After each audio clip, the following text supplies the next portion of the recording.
Où seras-tu quand Jésus reviendra? Quand la tempête retentira et quand tous les saints seront ressuscités, où seras-tu ce jour-là? Bien-aimé, que le Seigneur vous bénisse.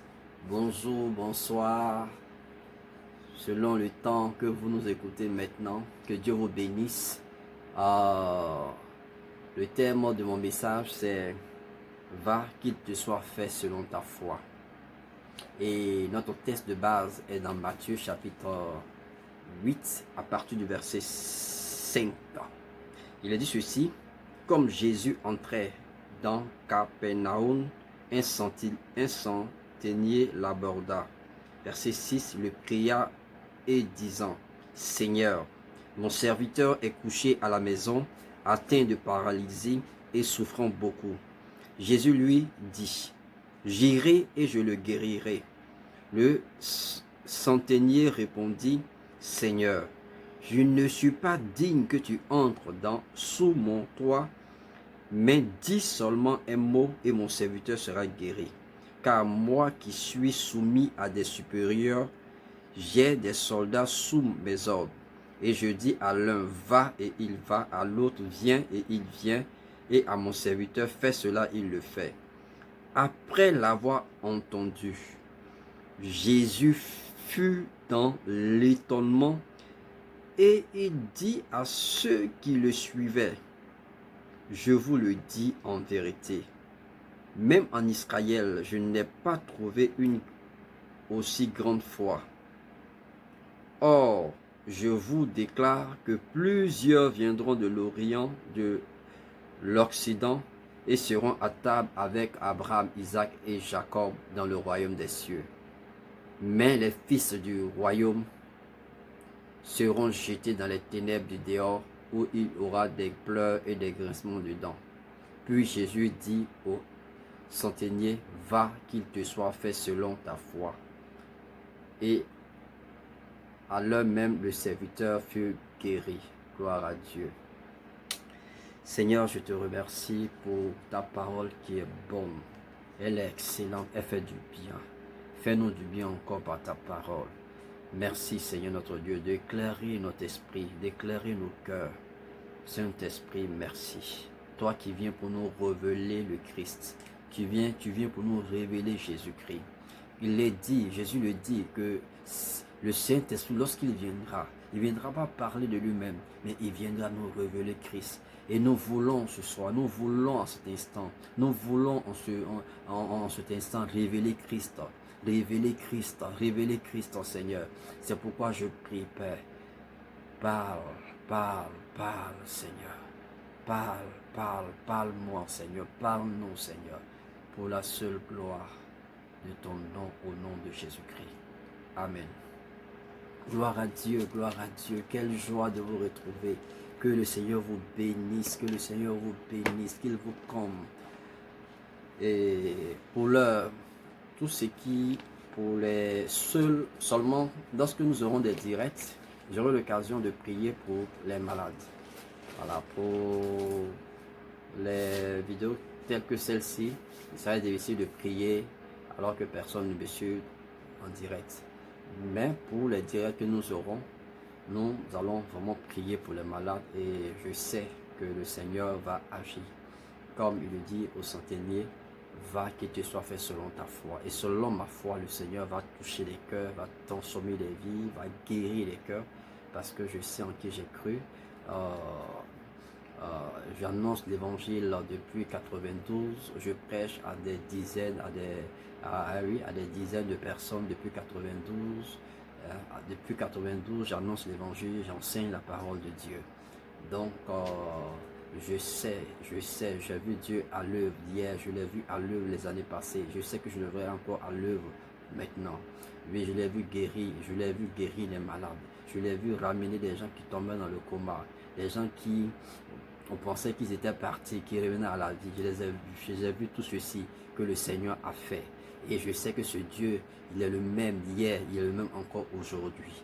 Et attendez-vous à lui, attendez-vous à lui. Hein. Même si j'ai pas l'opportunité de prier pour vous, j'ai donné un enseignement sur les deux dimensions de la foi. Vous pouvez arracher votre bénédiction de guérison. Vous pouvez l'arracher. Vous pouvez l'avoir. Tout dépend de vous. Tout est entre vos mains. Jésus, en mourant à la croix, il a tout mis entre ta main. Mais le problème, est-ce que tu veux croire? Est-ce que tu acceptes de croire? Est-ce que tu acceptes d'oser croire en lui? C'est ça le problème. Et le passage que nous venons de lire dans Matthieu chapitre 8, à partir du verset 5, Jésus dit ceci, la parole de Dieu dit ceci, que alors que Jésus même venait d'opérer un miracle, et pendant qu'il voulait partir, il voulait entrer dans Capernaum, il a dit qu'il y a un centenier qui l'aborda. Le centenier qui l'aborda lui dit, Seigneur, mon serviteur est malade, il est paralysé, il souffre. Il souffre. Quand Jésus entend cela, quand il entend cela, c'est-à-dire, il dit, je ne mettrai point dehors celui qui vient à moi. Je ne rejette pas celui qui vient à moi.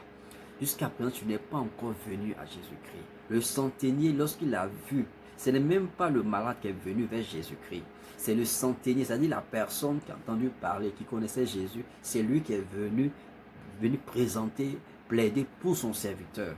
La première leçon déjà que nous voulons tirer ici, tu as des personnes qui sont sous ta responsabilité.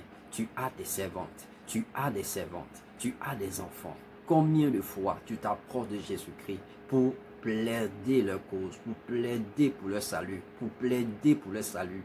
Combien de fois tu plaides pour le salut de tes ouvriers? Combien de fois tu plaides pour le salut de tes serviteurs? Combien de fois tu plaides pour le salut de tous ceux qui travaillent avec toi? Comment on peut connaître la vérité? On sait ce qui adviendra après la mort. Ce qui adviendrait après la mort si nous n'avons pas Jésus-Christ. Et nous voyons des gens qui viennent habiter avec nous, des gens qui viennent rester avec nous, des gens que nous côtoyons. Et nous avons du mal à leur exposer la vérité du salut éternel. Vous voyez, le centenier vient voir Jésus-Christ. Il vient voir Jésus-Christ pour son serviteur. Il vient plaider pour son serviteur. Il vient implorer la faveur du Père, la faveur de Jésus-Christ pour son serviteur qui est malade. Et Jésus n'a même pas posé des questions. Est-ce que ton serviteur là, il fait des offrandes régulières? Est-ce qu'il fait des offrandes régulières? Est-ce qu'il paie sa dîme de manière régulière? Est-ce qu'il est fidèle à l'église? Est-ce qu'il est ceci dans le temple? Est-ce qu'il est sur ça? Non, non, non. Jésus dit, je vais et je vais le guérir. C'est pour te dire que le Seigneur, le salut là, la Bible dit que nous sommes sauvés au moyen de la foi. Ce n'est point par les œuvres, afin que nul ne se glorifie devant Dieu. Personne ne pourra se glorifier par rapport à ses billets de banque. Ça cause mes billets de banque parce que j'ai été fait, j'ai fait ceci, j'ai fait cela, que Dieu m'a béni. Personne ne pourra se glorifier de cela. Et le centenier qui vient voir Jésus-Christ pour son serviteur, Jésus ne pose aucun préalable, aucune condition. Jésus ne met aucune opposition. D'ailleurs, il est disposé à aller guérir le malade. Sais-tu que Jésus est disposé pour toi? Sais-tu que Jésus est prêt pour toi? Sais-tu que Jésus est prêt pour toi? Prêt à te guérir, prêt à te relever de cette situation, prêt à t'ouvrir la porte, prêt à t'ouvrir les yeux, prêt à t'accorder cette opportunité, cette promotion. Sais-tu que Jésus est prêt pour toi? Jésus est prêt pour toi. Là encore, il n'était même pas encore mort sur la croix. Mais il montrait déjà combien de fois il aimait l'homme. Combien de fois il était disposé pour nous apporter les choses du royaume. Pour nous révéler le royaume. Pour nous révéler la vie du royaume. Pour nous révéler l'abondance du royaume. Et Jésus dit. Donc, la première des choses que nous voyons déjà, c'est que le centenier vient vers Jésus-Christ. Il vient vers lui pour plaider, pour présenter, pour implorer, pour demander, pour exposer son serviteur à la grâce de Dieu. Et ma prière, c'est que tu puisses être un homme ou une femme qui a le cœur de cet homme, qui, lorsqu'il voit quelqu'un de sa famille, quelqu'un comme un proche, quelqu'un comme un serviteur, comme une servante, mais tu es prêt à invoquer la grâce de Dieu. Combien ont du mal à prier pour leurs enfants lorsque les enfants sont malades? Tu es obligé de courir derrière les pasteurs. Tu es obligé de courir derrière les pasteurs. Tu es obligé de courir derrière tel frère. Déjà, tu peux apporter ton fils au Seigneur. Tu peux apporter ton enfant au Seigneur dans la prière. Tu peux apporter ta mère dans la prière. Tu peux apporter ton père dans la prière. Tu peux apporter ton église dans la prière. Tu peux apporter ton pasteur dans la prière. Tu peux apporter ta nation dans la prière. Apportons, nous avons ce mandat-là. Nous avons ce pouvoir-là d'invoquer la grâce de Dieu pour notre pasteur. Alors, au lieu de courir derrière le pasteur, tu peux invoquer. Voyez, nous sommes tous disciples de Dieu, disciples du Seigneur Jésus-Christ. Donc tu peux, donc, comme le centenier a apporté son serviteur devant le Seigneur. Vous voyez qu'il n'a pas soulevé pour apporter à Jésus, il a porté la personne devant le Seigneur. Et tu peux avoir un malade, mais tu te mets à genoux et tu l'apportes devant le Seigneur. Père, je t'apporte mon fils. Père, je t'apporte ma mère. Père, je t'apporte telle personne. Père, je t'apporte tel ami. Père, je te l'apporte. Je te l'apporte. Voyant les choses par lesquelles il passe. Voyant le chemin de perdition par lequel il passe. Voyant la voie de perdition par laquelle il passe. Seigneur, je te l'apporte. Je te l'apporte afin que tu lui ouvres les yeux, afin que tu apportes la guérison, afin que tu apportes la délivrance, afin que tu apportes le travail qu'il recherche, afin que tu lui donnes cet enfant qu'il recherche, afin que tu lui donnes ce mari qu'il recherche, afin que tu lui donnes cette femme qu'il recherche, afin que tu travailles son caractère, afin que tu travailles son cœur. Seigneur, tu apportes. Le problème, est-ce que tu as le discernement de voir les malades autour de toi? Des personnes qui sont malades dans leur cœur, qui sont malades émotionnellement, oui, qui dans leurs émotions qui sont malades, dans leur esprit qui sont malades, les personnes qui sont malades physiquement, est-ce que tu peux les apporter au Seigneur? Et donc ça c'est la première étape de ce que nous voulons dire maintenant, c'est que le centenier, il est venu à Jésus. Secondo, Jésus qui dit ceci, j'irai et je vais le guérir. Waouh! Jésus dit, j'irai et je le guéris. Mais regardez sa réaction, elle est choquante, elle est étonnante. Mais pour les principes du royaume, c'est glorieux. La Bible dit que Jésus est étonné. Jésus, il est étonné de l'attitude même du centenier. Alors qu'il lui dit, je vais guérir ton serviteur. Le Seigneur dit, non, non, non. Je ne suis pas digne que tu viennes sous mon toit. Waouh! Je ne suis pas digne que tu viennes sous mon toit.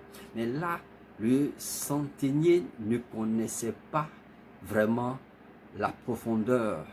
Il n'avait pas encore expérimenté l'amour de Christ.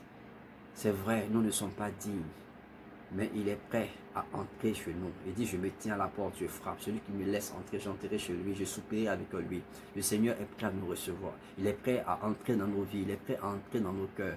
Oui, nul ne peut dire que je ne suis pas... C'est vrai que nous ne sommes pas dignes, mais à cause de l'œuvre achevée de Christ à la croix, nous avons accès à la grâce, nous avons accès à sa présence, nous avons accès à sa bonté, à sa miséricorde, nous avons accès aux choses du royaume. Mais Jésus dit, mais il est étonné. Et le centenier qui dit ceci, moi qui ai des supérieurs, j'ai aussi des serviteurs. Je dis à l'un, va et il va, viens et il vient. Je dis à celui-ci, fais cela, il fait. Donc, je sais le sens de l'autorité. J'ai déjà compris dans mon mode de fonctionnement habituel, qu'est-ce que l'autorité? Quand tu es une autorité, comment ta parole est suivie, comment on obéit à ta parole, comment ta parole s'exécute. Moi qui suis une autorité, je sais comment les choses fonctionnent.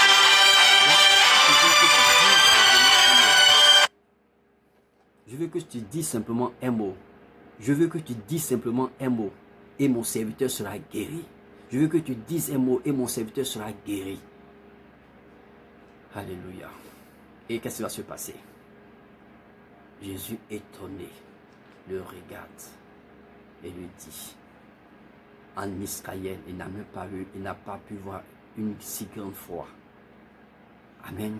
Et ce que je veux te dire, c'est que cet homme a eu la foi en Christ. Il a eu la foi en Christ. Foi en Christ. Tu peux avoir cette foi-là. Hein? Est-ce que tu espères? Qu'est-ce que tu espères de lui? Comment tu espères en lui? Il te sera fait selon ta foi. Si tu crois que le manque de diplôme t'empêche d'avoir du travail, il te sera fait selon ta foi. Si tu penses que le fait d'être chétif, tu ne peux pas avoir de femme, il te sera fait selon ta foi. Si tu penses que le fait de ne pas aller à l'école, tu ne pourras pas avoir un bon mari, il te sera fait selon ta foi. Tu dois faire attention à ce en quoi tu crois.